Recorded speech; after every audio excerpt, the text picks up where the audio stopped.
Hey guys, what's going on? Scotty and Ryan here, Hustling Grind Pod. We're at Toboggan Brewing Company. Our very first off-site pod. Yeah, so that was awesome. We had Charlie Smith on, owner of Toboggan, Joe Kool's, Fellini Koolini's, the Runt Club. Him and his brother have taken over this empire of businesses from their dad, Mike Smith, legendary Mike Smith. Yeah, and they've been here for so long. Joe Kool is 40 plus years. I think, you know, obviously this used to be Jim Bob Ray's where we're sitting here. Many of you are going to have some memories from Jim Bob's. You got a story or two for sure. Might not be appropriate for on air, but man, so excited to be here. What a great episode. Charlie's got some great stories. Oh man, you're not going to want to miss out. There's some origin stories, that we got into that you guys, our audience is definitely going to be excited about that. I had no idea. No. So we learned a lot and got deep into really what it takes, you know, to be in the restaurant industry, which arguably is probably one of the hardest, one of the toughest industries. Right? So yeah, we're glad you're back, and we can't wait to get this going. Let's get into it. Cheers. Here. Hey, we're here at Toboggan Brewing Company, right, with Charlie Smith, owner, and thanks for having us here. Yeah, this is cool. Our first off-site pod. It's an honor, right? Yeah, great spot. I mean, you know, personally, and I know, you know, there's 4 companies we want to get into and talk about personally, and I know Scotty, you too, like a lot of experiences here in this space as it is here. Previously, different business. Jim Bob Ray's, was it? Rest in we peace, can say that. Jim Bob's, Rest in peace, yeah. And Joe Kool's, Fellini Koolini's, Runt Club. We're going to talk all about that. It's funny, when I knew we were having you on the pod, I've got like a buddy group. There's like 8 of us from high school. We went to Oak Ridge, and I messaged them about 2 days ago saying we're going to be in Toboggan, talk about Joe Kool's, all these. I'm like, you guys have any stories that maybe I can bring up on the pod? Fucking 2 days later, still stories. So I'm just like, man, these places, these businesses of yours, just the amount of experiences and stories that for me and my crew, let alone all of London, Scotty, you too, probably is just phenomenal. Yeah, you know? Probably some of those stories you can't share today. But There's quite a bit. There's quite a bit I can't share, but it was like, oh wow, yeah, I remember that. But then also to, you know, that's high school, but then through the years having kids and then bringing them to, you know, Joe Kool's so the evolution of the experiences that you guys provide, it just continues, you know, generation after generation. So I know we want to get into that. Yeah, and speaking of generation, right? Like you're not the first gen. No. Right? I forget the saying. I don't know if it's the second or the third gen that screws it up. And I think I'm okay. I think I'm second and third. Okay, so my kids will ruin all. Yeah, you'll ruin that. But we come from a long history of family business in London. Like, yeah, my dad did start these restaurants, but family's been here a long time, like at least 130 years. Oh shit! And all self-employed. So maybe you aren't the second gen, I guess. No, I don't think there ever has been a second gen. Okay. It's like my grandpa had a business. Yeah. My dad went to his. Different. Great grandpa, you know, you're no one survived the family business. They went and started their own. So fair. So that's cool. And would you say that your dad had that entrepreneurial spirit through obviously the family prior too? I think it's a genetic thing. Like we just bad at taking directions from other people and got fired from every job. So it was more like a survival thing, I think. Like, there wasn't another option, but definitely creative guy and everyone in that side of the family just wants to be entrepreneurial.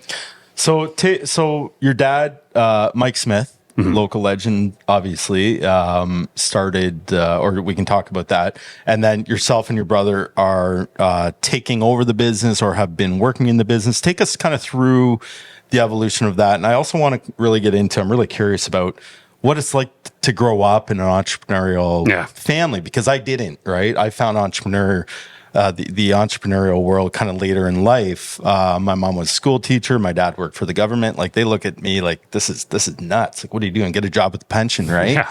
But that makes me cringe too. So take us through then, Charlie. Like where we're at now. Where we started with your dad and how it's looking with your brother and you taking it over. So funny enough, his advice growing up was get a job with a pension. Like go work for the government. Of course. Yeah. He didn't actually want us involved at all. I think primarily because he saw the stresses the restaurant business, gives you, right? Like come home very worn out and that can be pretty taxing with the family. So I think he was hoping we would go in a totally different direction and kind of appreciate that, right? Like a lot of parents, especially ones that are in a successful field, kind of anticipate their kids are going to take that on. Like you see it with doctors and lawyers, like their kids are... There's pressure there, There's pressure there, right? And I guess the same thing with the family business is you want that legacy aspect of it.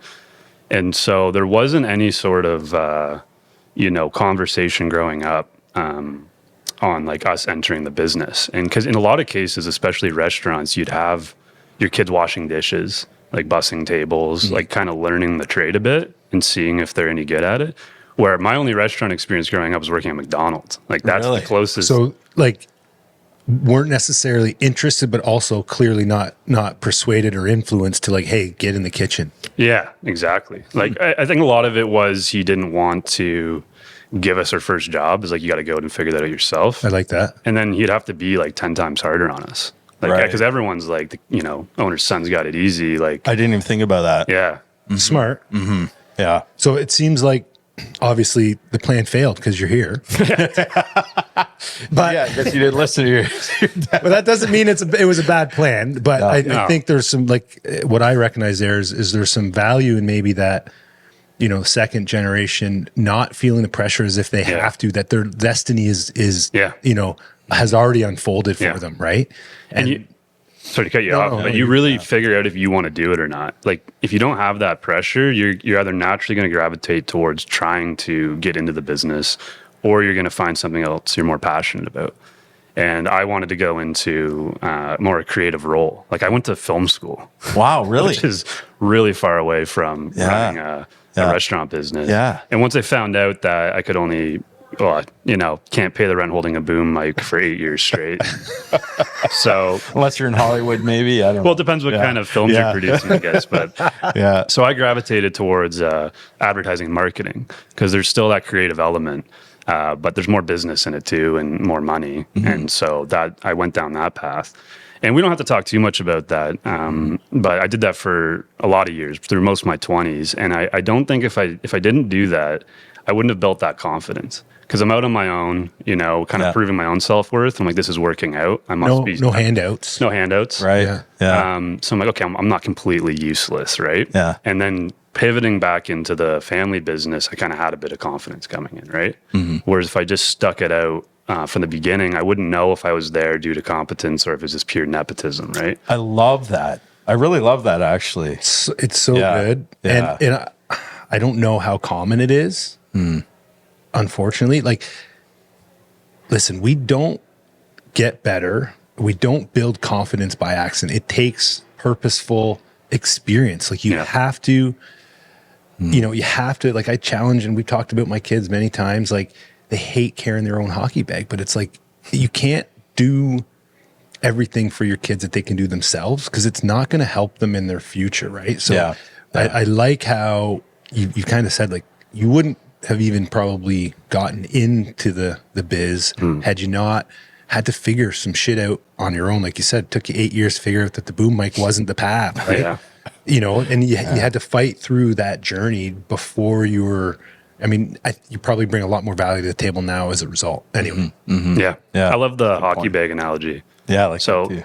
I know you guys definitely grew up playing hockey. Oh yeah, I played Timbits. That's like where my career ended. But my girlfriend still plays. Nice. So I didn't know this hockey bag thing, right? Yeah. So she was leaving for hockey like a month ago, And we've got these steep stairs down to her driveway. And I was like, here, let me get that, babe. And she's like, almost like knocked me out. She's like, you don't touch my hockey bag. Hockey bag. That's funny. Yeah, no, that's so clearly her, that was instilled in her at a young age too. Sure. Yeah. Carry your own shit. Yeah, carry your own shit. I like that. I mean, it's I love that we're getting into this because, you know, even myself as an entrepreneur owning several businesses, one of my businesses, I won't get into it, but I just bought kind of like with the idea of like, I'm kind of building a business for my kids. I know that's wrong. Well, not wrong, but I know, you know, they're probably going to be like, I don't want that business, and then I'm going to have to sell it or do it myself or whatever. But there is a part of me that I'm like, oh, I really want them to do this and share in this entrepreneurial journey and excitement and that sort of thing. So I'm curious, like, it's interesting hearing that your dad saying, you know, didn't really encourage you to go down that path. Now we're talking about the restaurant industry, which I'd like to get into as well and understand a little bit more rigorous about that. Right. But you came into it after getting into marketing. Now, did you bring that marketing, some of that expertise into the business? Yeah. And that's how my role here started. So 8-10 years ago, I was helping out with some of the marketing. Nice. While doing like my full-time agency gig kind of thing.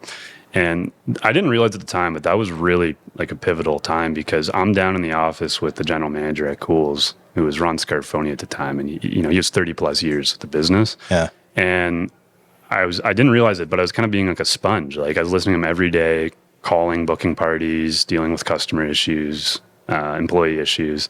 And that was like, you know, at least 6 years of that straight. And then also being around the staff every day and seeing how things work. So even though I didn't plan on being in an operational role, there was like a ton of lessons I'd learned subconsciously or just picking up on things around the building. Right? Yeah. And then kind of segueing into how all of this changed was COVID hit. And at the time I was actually working in the wine industry, and that's a whole nother story. But we went from like 200 employees probably down to 30, 35. Wow. And you know, you guys know what it was like. Just doing takeout and delivery. Yeah. And so things would change overnight. Like you'd be up at 9 waiting for the government to drop the news, and you don't know what's happening. It's like you're going from 0 customers to maybe 75 diners coming in and all the rules that come with it. Mm-hmm. And, you know, we're not lawyers. Like we got to like scan through it because if you make one mistake, that could be a massive fine, right? Right. And so my dad we had this conversation where he's like, I need your help. Like we don't have the staff. Like we're trying to navigate this storm. You know, you got to choose the family or like your passion. So tough decision, I guess. Jeez. Okay, I guess we'll go with the family. Yeah. This is the time. Yeah. You got to make the call. Man, and obviously team family. So jump in and man, what a ride. Like I say it all the time. There's no education, like no university course that could teach you like those kinds of lessons that fast. It's very much a sink or swim. Yeah. Because like I told you guys, like I didn't have that background. No. So you're walking into a business where all of a sudden I got to be managing someone that's worked there 30 years. Maybe someone that like grew up coming to Christmas dinner. Was that a complete mind bend? It was, because you have to deal with the situation where there's confrontation. But like this guy's seen me in my diapers like a little kid. Right. Like he's been working here 30 years. And so you're trying to balance that, right? And also there's that, like going back to the whole thing I was saying about like nepotism is like, it's easy for everyone just to write you off. Like they don't know anything with the business. You know, they're just here due to like being kid of the owner. And so you're trying to like fight those demons in your head too, because it's easy to get like self-conscious about it and be like question yourself. Right. Do you think going through that now, looking back, do you think you were in your own head about that maybe more than what reality actually was? Good question. Yeah, for sure. Because, you know, from the outside, maybe you would have seen someone that's like trying their best, working really hard and doing like everything they can to keep things going. But internally, there was probably some subconsciousness, like, or insecurities, right? So I guess what worked is I kind of went in, tried to be humble and just be a sponge and ask a ton of questions. Like, how does that work? Like, I've never used that dishwasher before. Like, what, you know, how do you fill it up? How does this work? And just trying to learn as quick as possible. And like I said, sink or swim, like you're getting hit every day with like big problems and big changes. And you just roll with the punches, and you come out of it like, man, it's hard, but it's especially when we got back to full capacity. Like, you know what Joe Kool's is like on a weekend night. Oh yeah, Sure. So you're going from like no one in there to like, man. Oh shit. Yeah. We've got like, this is overnight. This is real. You don't have the staff for it. You don't have the You haven't security for hired. it. Oh man. Right. Yeah. That's like, crazy. Oh yeah. So it was a ride, but then you come out of that and you've got more confidence, and those big problems back then feel like small when they come up now, right? Right. Other than a massive like global pandemic, I don't know. Well, right. Well, that's that threw curveballs everywhere, right? Oh yeah. And especially for business owners in the service business, like you said, the liability and the risk of like, okay, we want to open because we want to generate some revenue, but what if we slip? Right? Yeah. Like, what does the fine look like, and does that sink a business?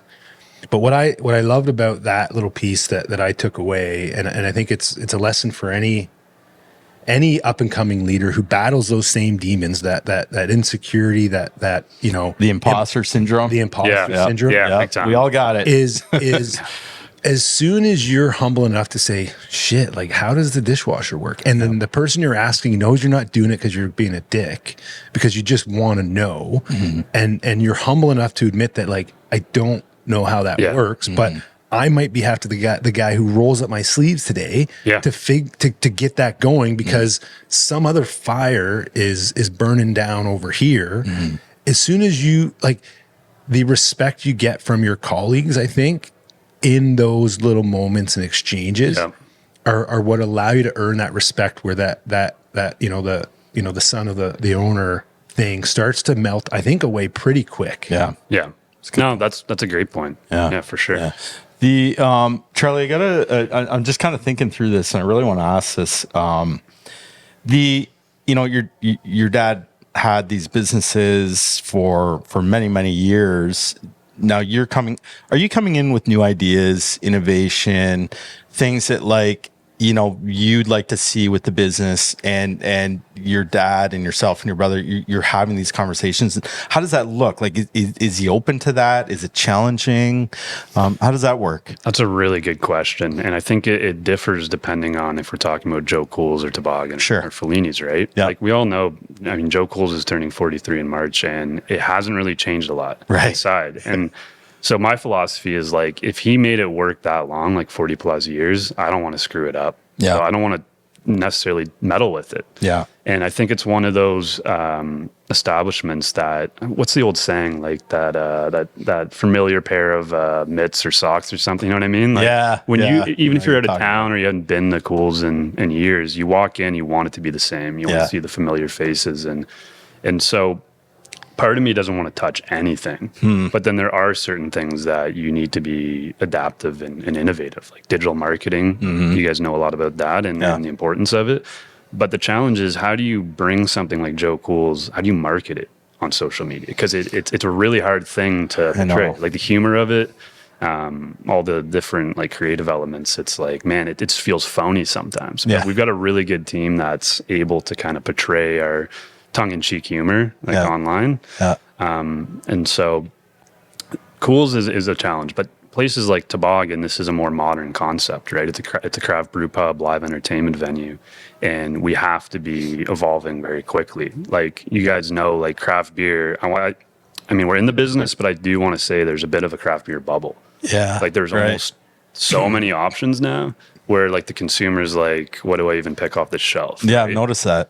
Yeah. And so I think the novelty of coming in and getting, like, a sample tray of beer and being in a brew pub, like, there's so much of that novelty is worn off for some people. Well, right? and maybe part of the innovation, I know we kind of talked about this off mic, is that kind of live entertainment. Yeah. Like, I've noticed that you guys are bringing a lot more live entertainment. Is that intentional? Is that part of the kind of new focus? I mean, there's a lot of big venues, right? Like, and they do it great. Like, the Jones Brothers across the park here at Centennial Hall, they do a great job. They do Rock the Park. They do Hockey Fest. They do all these concerts. And same with Mike down at Music Hall, and then Canada Life, obviously, too.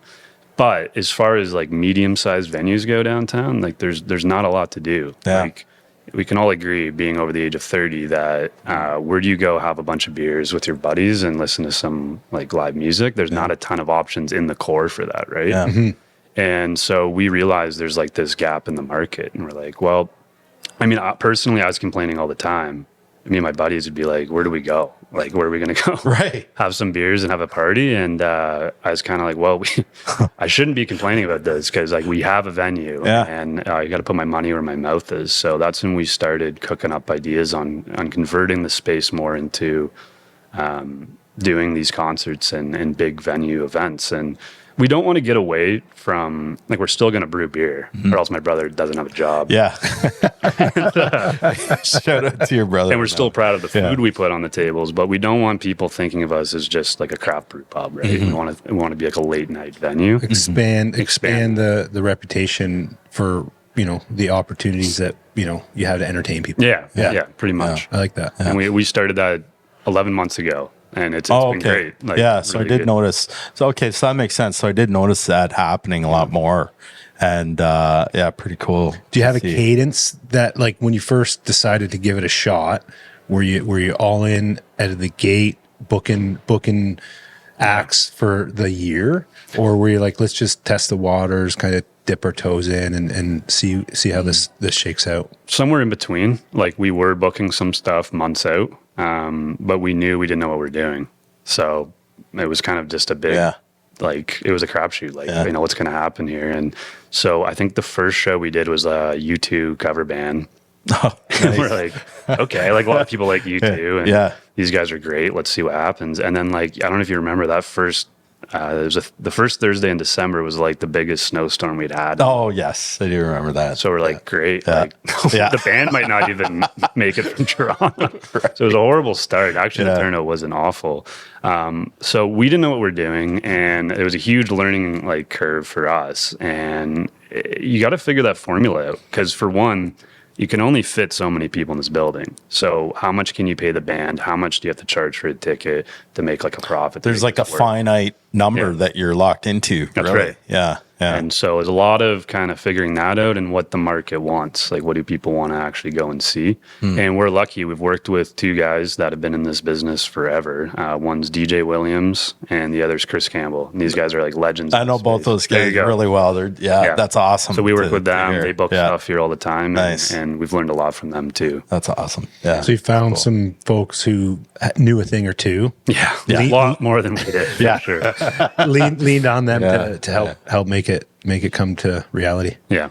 What's so this is great. I'm loving this. There's so much more we want to get into. So we've got Toboggan Brewing Company that we're in right now. We've got Joe Kool's, obviously. Can we talk a little bit about like Fellini Koolini's and Runt Club Pub? Are they like? And I've been there several times. Scotty, you too. Can you talk a little bit about that? Because that's a different part of the business. It is. Yeah. Yeah. Well, they're both over 30 years old now, which is hard to believe, right? Oh, jeez. And old. You guys know how hard it is in the restaurant business. Like, you're lucky to make for sure. Oh, years, right? And so being at that mark, we're very grateful. But at the same time, like, that's right around the time when you got to really change concepts, right? Maybe even way before that. Like, and what's tough is the success of that place was like a very casual atmosphere. Like, you could go out there on a date in blue jeans and a t-shirt and you're not going to stand out. Yeah. And a lot of people, like, London's a casual city. Like, they want a place like that, right? Yeah. So you guys know, like, we have a lot of tongue-in-cheek humor, and that place was kind of like, you got cheesy photos of the Mona Lisa wearing glasses and like fake grapes hanging from the roof and old copper plates. And it's meant to feel like an old wartime Italian house, right? Yeah. And people like that. But now, like, the grapes have a little dust on them and the wallpaper's falling off more. You want it to look like it's peeling a bit, but now it's coming off the wall. And people don't... that's kind of lost on the new generation. Like, we used to be a huge destination for dates for like students, right? And now they come in and they're kind of like, is that Mona Lisa doll in the corner a joke, or is it like serious, And, right. And so we're trying to think of how we want to take that, because we don't want to get away from our roots, because we still have like a very loyal like following there, like customer base that don't want you touching anything. Yeah. but you still have to appeal to a different generation. yeah. Interesting. Okay, So you're in the middle of trying to sort some of that stuff out. Yeah, right? yeah. And I don't want to blow past that because you mentioned that, and this has been something I was thinking about when we knew we were going to talk to you. Generations, I know we started talking about that, but you bring kind of a younger vibe, like kind of a new, fresh look into the business. But generationally, we are seeing changes, right? Where my buddies and I would go to Joe Kool's and we'd have drinks and kind of get drunk sometimes, and whatever, and that was just kind of cool and normal. I feel like this next generation, they're more aware. There's like a non-alcoholic beer kind of craze going on. How do you, and I don't know, I mean, is this next generation, are they going out? Are they staying home? These kind of, and I talk about it a lot, trends, but are you kind of being aware of what's happening in the ecosystem and in society? I really like you brought that point up because it is like a huge thing in our industry right now, and it's happening quick. Like, speaking of non-alcoholic, like mocktails and beers, like the sales volume in that has just like gone tenfold in the last 2 years. Wow, really? Yeah, that much. And there's just as many students at Western, and we're lined up longer than we ever have been the last couple of years, so we're full. Yeah. But then you're looking at the sales fluctuation. You're like, well, we're just as busy, but like, why are we selling this much less? Wow. And they are drinking that much less, right? Right. And part of you is like, this is good for society. Yeah. Like maybe they saw how dumb their parents looked when they came home from Joe Kool's. Yeah. Probably. That's probably part of it. Yeah. Or health reasons, right? Yeah. I mean, I'm not really sure, but selfishly, I'm like, this isn't good. Right. Well, like for business, it's not. No. When you're in the bar and restaurant industry. But they're also the only group really coming out. Like after COVID happened, I found anyone over the age of 30, like, really was reluctant to come downtown. Like, I'm not saying they don't. Like, there's plenty of people in that age group that are supporting downtown businesses and restaurants, but it's really that age group, like the Gen Z, is like what they're the ones coming in and doing things. And maybe it's because they don't have as many responsibilities. Like, you guys have kids, so you know how hard it is to make time to do that. But yeah, that's true. That's a good point. I'm just fascinated by, Scotty and I have kids. I mean, my oldest is 16. Scott, your oldest is 15. So we're getting there, right? Where it's like, okay, they're entering into this kind of like different stratosphere ecosystem that what we're used to. But I'm curious about that. Yeah, well, I mean, you talk about our oldest boys, and it's funny. I was at Argyle Arena. My middle guy had a tournament this weekend, and I'm sitting in a dressing room that I remember sitting in when I played LMHA back in the day. And Max is playing high school hockey, and he's talking about conversations in the dressing room, and kids that he knows who like vape and like Zinners are a big thing, and he's not interested in that, which is great. And I can remember in that room in Argyle where guys on my team would lock the door to like smoke a cigarette in the shower. So the coach can't get in, the door's locked. And I'm going, these guys are absolute, like they're lunatics. Yeah. And like, I don't know if kids are doing that anymore. I don't know if they're doing that anymore. It's easier to hide now, right? Like now it smells like blueberry peach in the locker room. It doesn't smell like Marlboro Reds anymore. That's a really good point. But so there's definitely a change in what kids are doing. So then how do you, and you mentioned mocktails, and I mean, when my wife and I go out to dinner, we go with the kids or whatever, there is like a whole new menu wherever we go with mocktails. And I'm really curious, and sometimes I'll order a non-alcoholic one, and it's great. Like it's still a great experience. It's very creative. So is this like a space that you can get into and be a little bit more creative, and does it force you to be more creative? No, it does. I think you have to adapt to that. Like the writing's on the wall. Like you see the difference in why you're seeing them on every single menu is, in order to compete, you have to have those options. I mean, what's hard for Joe Kool's is I gotta be It careful. wasn't built on mocktails. We wasn't built on high-end cocktail. No, like, I don't even know if we know what a absolutely garnish is, you know. Yeah. So Hey, man. getting a martini in a plastic cup. Yeah. Like, Yeah. Is it cold? Do we have ice? Yeah. volume, like Yeah. give me a rum and coke now. Like Yeah. that. So, you know, open to that idea. But going back to what we were saying earlier in the conversation is like, where do you adapt and where do you stay true to your roots? Like if Right. young people don't want to sit in a dark dive bar on a sunny day in July, you know, I'm not going to turn Joe Kool's into a cafe because of that. Right. We're going to go down swinging the way we've, you know, Yeah. stay true. But Yeah. Well, so talk about pivots and adjustments, obviously, because the building we're in now hasn't always been Toboggan, that's a good point. right? So at some point, you know, Jim Bob's became a chapter that you closed. Yeah. And so do you remember that? And at that point, were you in the business, involved in that decision, just kind of a bird's eye view? How did that kind of play out? You guys have good questions. Yeah. Oh, Yeah. well, so, So- you know, I write mine down. Scott just thinks of them up. He's and off up, the fly. So, yeah. Yeah. I'm thinking of my questions a week at a time. Scotty's like, zing, zing, zing. Well, I mean, Yeah. So that was right around the time I started to do the marketing for the business, right? Nice. And what happened was, you know, we're talking about a generational shift in like habits. Like right now it's drinking less, right? Then it was drinking a whole lot, but pre-drinking. So we would have a lineup at 11:30. We're only open till 2. So that window where you're making a profit is like tiny. Oh, man. I mean, your liability is high because they're showing up hammered. Right. Yeah. And so there's a lot to navigate there, and insurance premiums in this business, especially if you're classified as a nightclub, they're very high.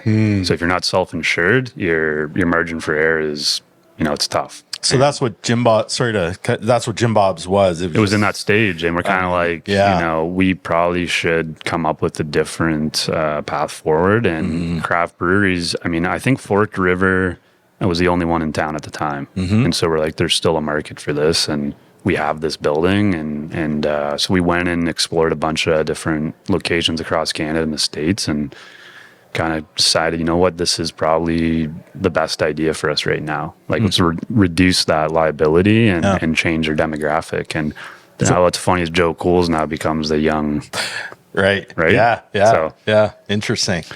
yeah. So I love there's you open up the selling hours essentially by providing, you know, not waiting till 11:30 for people to show up. Yep. And then you save a shit ton on your premiums for insurance by the sounds Yep. of it. So, you know, it's an adjustment that by the sounds of it, obviously based on those variables, kind of has been working out Yeah. anyway. Yeah.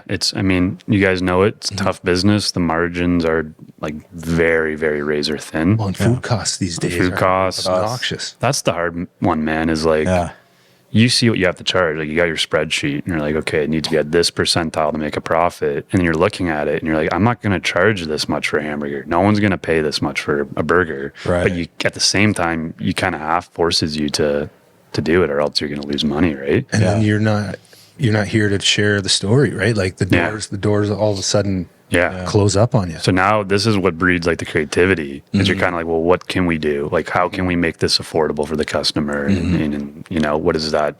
More appetizer options at a lower price point. Maybe people are eating less entrees, you know? It gets your brain running, and that's where the creative ideas come from. Yeah. Yeah. Yeah. I mean, the restaurant business fascinates me. I mean, I worked, you know, for a minute at McGinnis Landing in the R House back when I was in high school, but I've just always been fascinated by it because there's so many variables, right? You're dealing with personalities, employees, you know, pissed off customers, Long hours, bad schedules, all sorts of things. Like, who the fuck wants to do that? Right? Yeah, you got to be crazy. Yeah, I guess. Yeah, I mean, I guess To either really hate your family or got to be a little crazy. So, I mean, it's, but you know, I wanted to ask you too, the people, we talk a lot about this, you know, and building a team and having people and having the right people and having people leave. And how are you finding that part of the business? We're really lucky with that. We've got amazing staff retention. I think it was like 6 months ago, our bookkeeper said, like, she fills out our new employment forms and whatnot. She said, I think it was like a year we hadn't signed on a new employee. Oh, and wow. turnaround in this industry is like crazy. Yeah. Like there's always people coming and going. And it made me think like we ought to be doing something right. You That's know what I mean? awesome, man. Like, Yeah. so That's impressive. we've had no issues finding people whatsoever. And we have really, really good staff. But, you know, let's dive like into that a bit deeper. Is there an intentional culture you guys build? I'm sure there has to be, you know, from your dad to you and your brother Right. to, there's got to be something that's keeping them, you know, obviously. Right? Well, we're really bad at firing people. Yeah. So I don't think they have. I hear you there. Yeah. We give people a lot of chances, and Yeah. I think our main priority is hiring good people with personality. Like you can teach people how to do a job, Yeah. right? And Hard so to teach them personality. you right? can't teach them if that. you're and this if is- you're an asshole. No. yeah. You know, it's hard to Yeah. coach them out of that. So you bet on good people, Yeah. Yeah. right? That's the priority. And being in this business, you want people with personality. That's important. So we had Hop on, not too Colin long. Hopper, Source Sports. Yeah, we had Yeah. him on not too long ago. Also, you know, shared with us that he's very fortunate with the staff that they've had. But on the other side of that is how, as operators, you're treating your people. Yeah. Right? Because you could have a good culture and you know, you can still hire the right kind of people and like hire the, you know, the people with personality, like you say. But if you treat them like shit, those people find another place to go. Yeah. Yeah. Right. So, you know, how conscious are you guys of how you treat your people and what, you know, bar you're setting in that? Cause it trickles down, I think. Yeah. I mean, I think that, you know, it's tough because when I was saying like you bet on good people, they may not be doing the best job all the time, but you see potential, is that can be tricky because now they're going down a route of, it could be favoritism where someone's held to a high standard, but someone isn't. And that creates all sorts of problems, right? Interesting. So I try to be as communicative as possible and catch things early and just be honest. Like a lot of people in this industry are very ruthless, right? And because of that, there's like a result to that where maybe their service is impeccable, food's always consistent, and they're making good profit, right? Where the way we see it's a little different, where it's like our service isn't perfect all the time, especially at Joe Kool's. We're not famous for it. Everyone tries really hard and like to think we do a good job with it. And we do have some great food and food that people have been coming in to eat for 40 some years. Yeah. But what we focus on is investing in our staff and encouraging them to be themselves and let their personality shine. Like we don't have a manual like you would at a corporate restaurant on here's the steps of service. It's like be yourself, have fun with the customer. And I think people appreciate that like genuineness, right? Like if you're coming into Joe Kool's, maybe the bartender's throwing a lime wedge at the server's head or something and they're having fun. You're kind of, what is this? This is like a zoo. But People pay money to go to the zoo to see what these animals do behind the cage. But it's Good point. I think people they respect that we've kind of stayed true that way, right? And You know, like I love that, man, because like not to always go back to the sports analogy, but I mean, I mean, you know, I remember being in sports, like playing for a coach where you're afraid to make a mistake versus playing for a coach where you're loose. And you would always play your best games where you're loose, right? I was talking to my son the other day. He's 14 playing basketball and same thing. Like he had a really, really great practice and he just felt like he wasn't afraid to make a mistake. And he had like, you know, he was playing really well. So I think there's a lot to that you're kind of just saying we let people be themselves, but I think it's really, really important. It's a really important part of the formula. Yeah. To allow, because as a business owner, it's hard to do that, right? You're in control. You're trying to, you know, typically, you know, we're control freaks, myself too, because you want to make sure everything's within your control. So the second you allow your people to just be themselves, that is essentially saying, I'm releasing control. So let's let the zoo be the zoo and see what happens. yeah, I mean, then there's lines that you just get crossed. well, And like, okay, I got to dial this back. Well, yeah, you're right. Yeah, and I'm Yeah. sure there's been times where the line is approached and you got to rein it in a bit. But I think also most of us, it's hard to try to be somebody that we're not, right? Yeah. And if you're trying to be somebody that you're not, you're arguably not going to be operating at your best. Yeah. Right. It's like the whole hockey, like you're squeezing the stick too tight, right? Yeah. Like if you're not playing loose and you can't just be yourself, you're probably going to have a more difficult time doing what you're needing to do. Yeah, for sure. Yeah. So can we talk a little bit more about the overall, day to day? What does that look like with, your brother and yourself? Is your dad still part of the business too? Yeah. So how does that work with the three of you? Do you sit down every morning and have a meeting, or are you barely catching each other on the fly? Like, how does that work with you guys operationally? Definitely communicate every day. My dad, like clockwork, calls around between 10:45 and 11 a.m. like pretty much every morning. Nice. My brother's either just before that or just after that. Like calling you guys to check in, or with ideas, like things we got to work on, problems, all sorts of things. And I mean, he's really let go a lot. So you'd think that there's less of that happening, but he's still mentally very in sync with what's going on. nice. But what's nice is he's really let off, his grip, and that shows that he has some level of trust with my brother and I, or he just doesn't give a shit anymore. And I'm done. I've been Good doing luck. this too long. Good luck, guys. Let's hope it's trust. We'll hope it's I think it's trust. I hope so. You've earned that for sure. I hope so. And so, his favorite thing to do is like, he's great with the customers. I'm sure you guys have met him over the years. Oh, yeah. And that's his thing. Like, it's working with the community downtown, different businesses and the customers, and lets us focus on the unfun things like insurance, and if there's a lawsuit or, all sorts. Yeah, you guys are good. You got that right.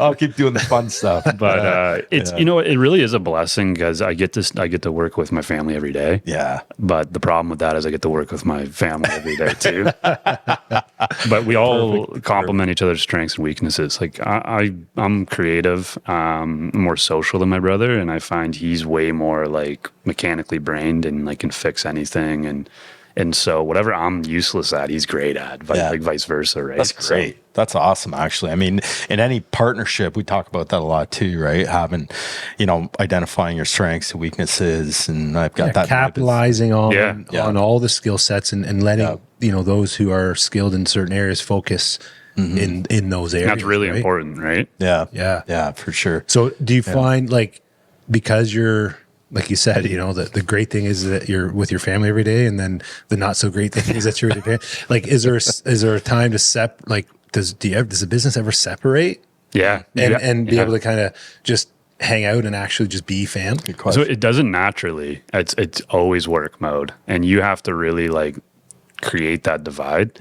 So what I tell people, like, because they ask all the time, I'll call my dad Mike at work, and they're like, "What are you doing?" And then at home, it's dad, because mentally there's separation. Because I come into work, he's Mike, he's my boss, and I show him that respect. Because if I think of him as dad, I'm going to get in arguments with him. It's not going to be a good look. You're not yelling through the kitchen, "Hey, Dad!" Yeah, I'm shutting my bedroom door. I'm slamming the office door on him. Fuck you. So we try to avoid that situation, and that's helped a lot. And then when I come over, because there's times where we have a blowout at work, and then I like clock out for the day. I go over there with have a beer with them, and we're like, "Hey, what's going on? You want to watch like the Lions game?" And it's like, it's weird, right? Because you separated that much. Yeah. But you've been able to do that. Oh yeah, that's awesome. That is awesome. That's really fascinating. Like, I think many people probably can't do that, but you're on the same page, right? Where you're like, hey, work stuff, but we're son and father, and no matter what, and you have to. Good on you won't guys. survive it if you don't, right? No, because every single family dinner is going to be just work. Yeah.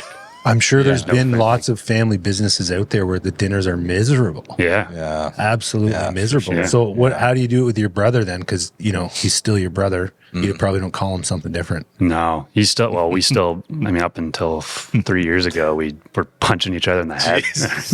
Oh, great. Like anyone's had an older brother knows. I've got three boys. There you go. Here we go. Yeah, so you're saying is all hope is lost. But luckily, man, like we're really in sync. Like I think we rarely ever disagree on anything anymore. It's great, man. And so very lucky to have that relationship with him. But no, it's a good question. Like, I think talking business with him is different because it's like, what are we going to do going forward in the future? With my dad, it's more like being like, is he right because he's done this 40 years, or is he maybe outdated on this idea? Exactly. So I find there's more tension usually. And that's a tough, How do you navigate that path to navigate, right? Yeah. Because you clearly, you know, so many lessons that he's learned the hard way that like you shouldn't have to figure out the hard way, right? Like you got to be able to trust that, you know, he knows a thing or two for sure. Yeah. But at the same time, as over the years, his day to day has changed, and you're the one now dealing with the lawyers and, you know, the insurance companies. And so, yeah, there's got to be that point where you're like, Dad or Mike, sorry, Mike, like we are going to do this because, you know, you're missing the note here. Yeah. And you got to pick what hill you're going to die on. Because I put myself in his shoes, and the last thing you want is like your boy, you know, telling you how to run the business you started, you built, done it 40 years. It'd be very hard to be like, no, yeah, you're right. Let's do it your way. So unless it's something I disagree on, like on a moral level, or I think it's really going to jeopardize a business, I probably just let it go. Yeah. Unless it's like a big one. That's probably true for any business. I would imagine too, right? It's like, pick and choose your battles. What's worth, you know, really pushing through, and then what's maybe we can shelf that and deal with it. Because you think time. you know everything when you're young. I remember being 20, being like, "This is what we should do with the business." Yeah. And I look back and him like, you'll see how dumb that was. And then I look back like, thank God you didn't listen to me. We'd have like a go-kart track on the roof of Joe Kool's. Or, Hey, that wouldn't be a bad idea. Yeah. It wouldn't be operating, but it'd still be up there. Yeah, for sure. Remortgage all of our homes and. And then we've got the patios outside too. I remember, and I don't know, take us through that. Like, I remember that kind of transformation where the two patios were Joe Kool's and like the Toboggan patios. It's such a great spot out there. And I remember thinking, whenever that was, being like, oh man, what a great use of space. Like they just built up, that was like just space that now you've established like a greater experience, right? So when did that all happen? That was early 2000s. I think that was probably 2003, 2002. Yeah. And you're right, because you're not losing any parking. Right. And you're getting that additional capacity too. Yeah. It's weird though, because Toboggan's patio still does great in the summer, right? Like Kool's, I don't know if it's a separation between the Circle K and our entrance that they think it's not the same business. Like, right. People naturally come up to the Toboggan one. Joe Kool's, they forget about it, right? Oh, right. That makes sense. Yeah. Yeah. Really? Makes sense. Yeah. Charlie, can you take us back actually a little bit to how your dad started the business? You know, obviously from your perspective, but now from a business owner perspective, you know the details of how that was. Yeah, and which one was first? Because he didn't probably open 4 or 5 at the same time. Right, yeah. Oh, there's been probably over 10. Like once. Oh, wow. It's a good story, and I think there's a lot of good lessons that came from it. Like anyone that's like young wanting to go into business will probably take some inspiration from this. So he went to school for radio broadcasting at Conestoga College, which he referred to as Harvard on the highway, which I love. I think that's Harvard on the highway. And I believe he dropped out in his second year. And you got a job with this like traveling circus of stunt car drivers, and they were legendary. They were called the Hell Drivers, and they'd be driving cars through flaming hoops of fire. And your dad did this. He was the announcer for them, and they traveled all across Canada and the U.S., every state, every province, but Alaska.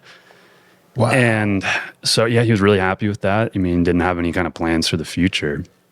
And what ended up happening is when he was traveling, he got to test out all these different bars and restaurants, right? Because at the time, London, in some ways, it still is a pretty vanilla town for taste. There wasn't a lot of like out-of-the-box food concepts, right? So he's down in Texas, New Mexico, and he's seeing nachos and queso dip, like Tex-Mex. And that didn't exist here, believe it or not. Wow. And then he's going to all these fun dive bars in like Chicago, Detroit, Cleveland. And he's like, we don't really have this back home. And so that's when the wheels started spinning of like, maybe I should like open something. And his only experience in the restaurant business was like 6 months at the Keg at that point in his life, which I think he got fired from. Perfect. He like Good. refused to kneel down at the table or something to give service. And awesome. so, anyways, skip ahead a little here. Once he finished working with the Hell Drivers, he decided to open up a coffee sandwich stand in the TD buildings at Dundas and Wellington. There. Oh yeah, yeah. It's called Nitty's, and that's all you could afford to start with. And it actually was a perfect location because there's a lot of bankers in there, lawyers, insurance people, and they really like took a liking to him. See him every day, get their coffee from him, and so you just ask them all sorts of questions, and you'd get free advice. Right. So it was this little sandwich shop, like that they like for lunch and stuff like that. Yeah, just get like a bagel and a coffee kind of thing, right? Just for the office tower. Yeah. And he made all these connections there, and they're kind of he didn't even know like what to chart, like how to price his food to make a profit. Right. Like he just had personality.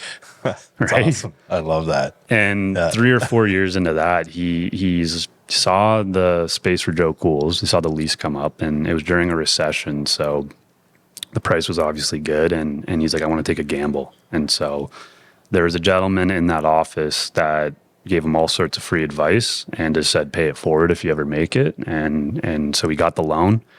And this is where the story gets good, is he doesn't know how to run a restaurant, right? He knows how to throw a party, but he doesn't know how to run a restaurant. Okay. So day one, Joe Kool's opens, there's no cutlery. He didn't even buy cutlery. Totally forgot. Like, and it's packed. Like he marketed it really well. Like he had a whole Filled the place. Yeah, filled the place. packed it. Menu's ready to go. And then the food's coming out, and the server's up. Like, where's the cutlery? Oh, He's shit. Like, oh my god, I didn't buy any cutlery. So So now what? he tells the bartenders like, let everyone drink for free. Which still is a problem. And then he floors it to Russell Hendricks and like just loads the car with silverware. And gets back, and no one's mad. It's like everyone's having a good time. Everyone's like having drinks, and they'd forgotten about the 3-hour wait for food. And it's stayed busy from that day on. Like he just kept that going. It's almost like one of the biggest fuck ups you can think of. yeah, Actually turned out to like springboard, like just, I mean, and then to be like, just give them free drinks. Yeah. I'll be right back. Yeah. Right. Like Turn the music up. Have fun. Like no rules. And I think that the lesson in that really is like, if you're really passionate about and you have an idea, like you got to try it. Like there's a million examples. That's just one of them of things he did wrong. Like no business degree, no experience in that business or field. And not a lot of money to start it, but just went for it. And you kind of learn as you go. Like they try too hard to perfect everything before launching it, right? Like my website's not perfect, I'm not going to launch it. Or I don't know enough about this, so maybe I'm going to avoid that field. It's Scotty calls it paralysis by analysis. That's a great line. I love that line. That's your you got to move, right? Like, and Yeah. I've said it a million times, an inch an hour is 2 feet a day, but you just can't sit still. You gotta take action. But you wonder with your dad, like, I mean, that takes balls, man. Like, not everyone has that courage or that, where did he get that? Like, was it from? And I you can answer this, or maybe you don't know, but was he taught that? Was that something, that it's part of his personality? Like, I think just the fact that going back, over 100 years, everyone on his side worked for themselves. He's like, that's a normal thing to do. Oh, I see. Right. So there wasn't that mentality of like, oh, this is riskier. It's like, this is what you do. Yeah. But the other part of it was I think he just turns into the Energizer Bunny. He gets this idea, he gets fixated, and he's like, this doesn't exist. I want to make it happen, even if it's not perfect. And he still has that. Like, a menu will be like 70% done. He's like, put it out there. Yeah. And I'm kind of like, the design's not done. We should pick a different font. And he's like, you're never going to get it done. Just throw it out there and we can change it on the fly. And he's still like that, and it works, right? That's really, and sorry, I want to hear more about the story, but that is interesting because, and I've experienced this too, as like a bit of a perfectionist when it comes to design or whatever. It's like, but my 70% could be someone else's, 90, 95%. Like those customers probably aren't going to be like, this menu is only 70% done. Nobody right? knows. Like no one knows, right? So No, that's exactly your it. head, right? Like your Nobody 70% is someone else's like, oh, that looks great. Let's order food, right? Yeah. So So that is kind of like a great lesson where, yeah, man, 70% done, get it out there. Yeah. Just do it and see what happens, right? No one's going to notice, right? Yeah. So good lesson there for sure. So sort of, and continuing on, he just... then Fellini's Runt Club came along, right? Yeah. And just kept going, right? There's Joe Kool's in Detroit we had Jim Bob's. Well, obviously the Jim Bob's here, and we had Jim Bob's in Hamilton. Oh, I didn't know that. There's another restaurant in Windsor. Mm-hmm. Wow. We had a pizza place at one point. We had a steakhouse. Yeah. So a lot of different things that tried, maybe failed, or maybe sold them off or whatever. You know, what he would do is he'd find concepts. This is how the whole industry works. It's not research and development. It's like rip off and steal. So you go to like you go to a big city and you find places that you think would be a good fit, like menu items, atmosphere, and you take the ideas you like and you make it your own, right? Give it a whirl. Yeah. Test it out. Yeah, test it out. Yeah. And so I think a lot of these concepts he had were great in a big city, but it was too foreign to London. And a lot of these are before like Instagram reels, where people now like they see what's going on all over the place. But back then it was like, what do you mean I have to go to the counter to order this? Or you know what I mean? Like, little things. Little things. So I believe that those concepts would have worked if maybe he launched them a few years down the road. But who Just really knows? Early to the table. Yeah, early to the Sometimes table. you can be too early, right? You're too innovative. I've been the early. Market's not ready. Yeah, for sure. Yeah, I'm usually late to the but I'm catching up enough. So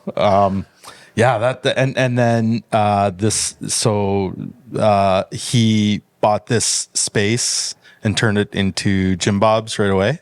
Yeah, how that worked? Well, that happened in I think '91. Yeah.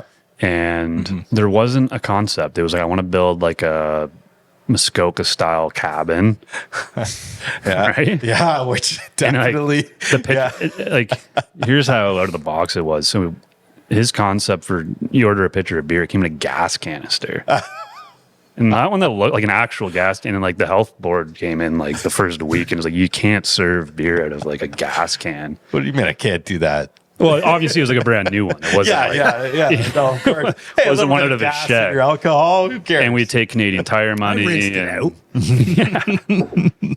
You were taking Canadian Tire. Yeah, we take Canadian Tire money because we'd use it to go buy things for the restaurant. Sure. Like, you need a paintbrush or... That's wild. I love that. And then Canadian Tire sent us like a cease and desist letter, and it's like, you can't accept Canadian... Or the CRA or something. So like, screw off. Right, man. Like, I'm just going to do this. And until you tell me I can't. Thought of that. Like, when you said it, that didn't even cross my mind at first. I'm like, oh, that's cool. Good idea. Well, wait a minute. No, there's implications here. Like, people, it's just sitting in your sock drawer. Like, you never actually use it. You right? never use it. No. So, oh my God. And it just kind of evolved. Same kind of thing. Like, I don't know what the concept is. I just want to build a log cabin. Yeah. That's like a casual, fun atmosphere with like pool tables and music. And, wow. Just go with that. And then it evolved over the years too. It's literally stuck in my head back at Jim Bob's back in the day. Dude, I was just doing that too. I was, because like so many great nights and memories, and I actually got kicked out of Jim Bob's on my 19th birthday. Wait a sec. Got kicked out of your family bar. Yeah, and rightfully so. And rightfully. Well, no one knew who I was. And I went to school out of town, and so I got in and obviously had a little too much to drink, and ended up getting a ticket out back for something. And so, here's the funny part: they got home. And my dad's like looks at his watch. He's watching the news, and he's like, "Why are you home so early?" I'm like, just want to cash in. I got kicked out, and I got a ticket. And the funny thing is, you got mad at my brother. Like my older brother, it was like his fault, right? So then my brother's getting an earful, and then I end up getting beat up by my brother. Like, it's just like, oh shit, man! Now you're business partners. We all have a Jim Bob story, is what I'm trying to say. Oh, so. We do. Well, like I said, man, the stories flying around with my buddies. It was like, oh yeah, I mean, Forgot about that. We just did a reunion. Yeah. Yes, that's right. I saw that. Yes. Yeah. That was great. Yeah, that looks so awesome. many. Yeah. You guys would probably know half the people. Oh yeah, more, for right? sure. I saw some photos. I had some FOMO there for sure. Yeah. Oh yeah, definitely. Yeah. The can you talk a little bit about the differences in the food, the drink. Obviously, 3 different or 4 different. I guess Fellini's and Runt Club. They're kind of one. They're kind of the same sort of business. Or like one's more of a different. pub, one's more the Mediterranean style, Right? But they have okay. like a shared Yeah. menu. Right? Oh, okay. So similar for sure. So, do you cross over in your food and your drink and that sort of thing, or do you feel that you have to have very different, innovative ideas for each one because they're different demographics? Yeah, definitely have to be different. And we're talking on the drink side and the food side. Like we have pizza at all 3 places, but vastly different. Like Kool's is like deep dish. Yeah. Toboggan's more like traditional Italian, and Fellini's like thin crust. And they're all great, but all different. And same with drink. Like Kool's is domestic beer and basic cocktails like rum and coke, gin and tonic, and then Toboggan's more craft beer and higher end cocktails, right? Fellini's more wine. So they all kind of serve their purpose, and it's great for us because you gotta, say there's a corporate booking comes in, right? And they don't really know what they want, but you can offer them 3 different concepts, right? Oh, you can. Yeah. So Well, you maybe I didn't the think about date's that. booked here, Yeah. but you've got an opening over there. Yeah. Now all of a sudden you're not saying no to an opportunity. That too, right? Yeah. You're presenting Yeah. another option and Yeah. accommodating. Yeah. Genius. That's handy. Yeah, I didn't think about that. And 3 different menus too, right? If they're like, oh, we don't want deep dish, it's too filling. We want like something lighter. Maybe we can make you a thin crust toboggan, right? Wow. Yeah. That's that again, innovation and a way to holistically think about the business for sure. Yeah. Yeah. Being so close helps too, right? Right. Because you can run everything around. And Yeah.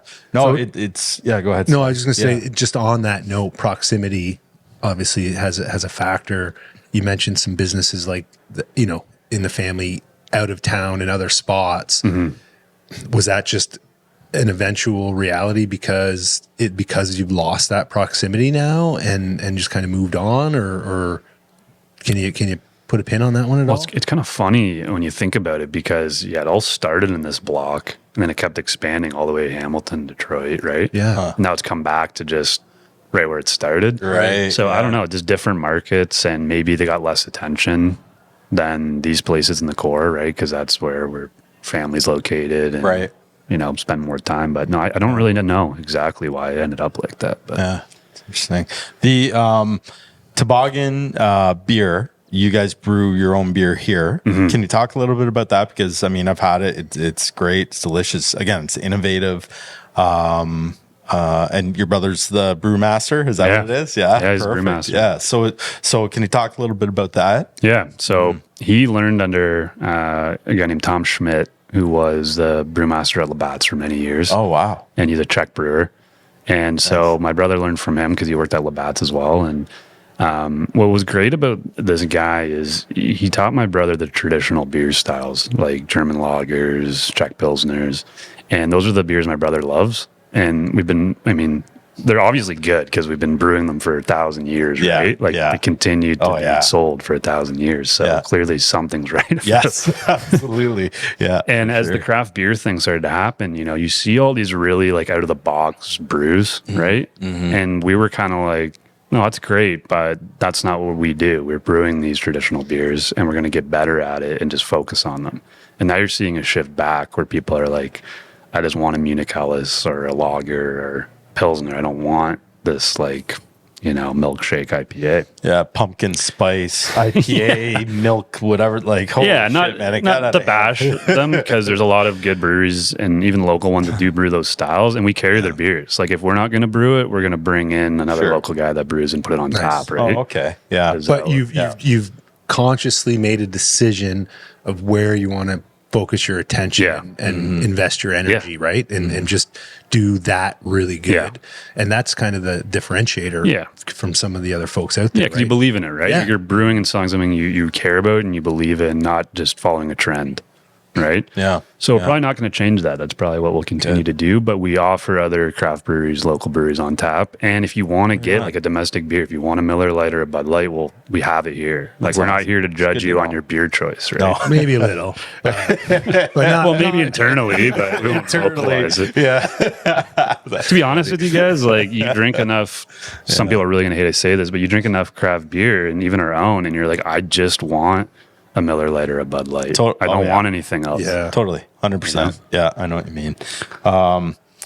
Yeah. Oh man. Well, I know we're getting tight on time, but one thing that I was thinking about that I really wanted to ask you too, and we do talk about this, Scott, on the pod because we're a London-based pod, and we're all London people here. Is like, London, right? Obviously, Scott's probably sick and tired of hearing me say it, but like London, as our city, like and you're right in the core. So you see it, you're talking to people. There's a lot of different people you're talking about, different demographics, new people to our city that are discovering your businesses for the first time. What are you seeing with London that you're excited about as a business owner to continue doing business here? Downtown specifically, it's seeing these high rises go up. I mean, we really need more people down here, like living down here. And we need options for them too, right? So if there's more people, there's more demand to start a business and, cater to that. But just like the rapid growth in the city is, there's some anxieties of how do we deal with that? But at the same time, there's a lot of opportunity in it. And that means either like more companies investing in our city or more opportunity for current people that are running businesses here. So I'm excited for sure. Yeah, good. Yeah. That's good to hear because, we ask this a lot, right? Like, are you excited about what's happening here? And we need more people like you, definitely. You and your brother and your dad, innovators and just kind of like, guys that are just doing it, guys and girls that are just doing it. We had Megan Terzis on. She's another one, right? Just getting shit done, right? There's like this energy I feel happening in London that I'm really excited about, especially for young entrepreneurs like you and business owners that, I don't know, man, I'm just like really, really excited. There's lots to be optimistic about. Yeah. And, again, we're so grateful for the opportunity to shoot here, our first offsite. Yeah, this has been awesome. The fact that we're able to share some of these historical stories from like London staples, right? Like it's an absolute privilege. And we're grateful for the opportunity. Thanks for having us, man. I'm grateful as a guest. I mean, technically you guys are my guest because you're in Toboggan. Because of that, I got you guys a little gift. Oh, wow. Right on. We got gifts. No, I was talking about that. I know you got a brand deal, so not throwing any shade there.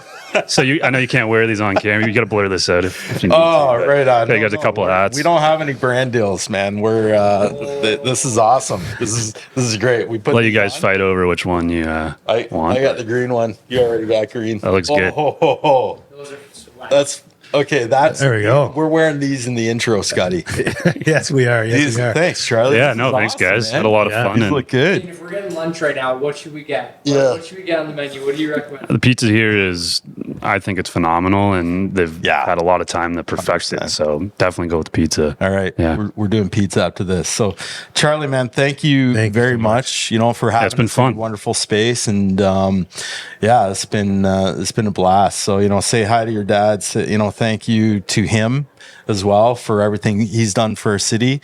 And to you and your brother, I mean, we'll just continue to support what you guys are doing and making the city kick ass and downtown. And man, thanks. Thanks, guys, and thanks for supporting all these local businesses and folks. It's great. Absolutely, it's our absolute pleasure. Thank you. Okay, that's a wrap. Right. Cheers. Good stuff. Cheers. Thanks, man. Yeah, thanks, guys. That was awesome. Good stuff. A lot of good questions. Flew by.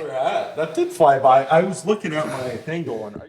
Another great episode. Thanks for joining us. Please support our podcasts. By supporting us, you can go to YouTube, follow us on Facebook, Instagram, go to our website, hustleandgrindpod.com. That way you can go and you can apply to be a guest.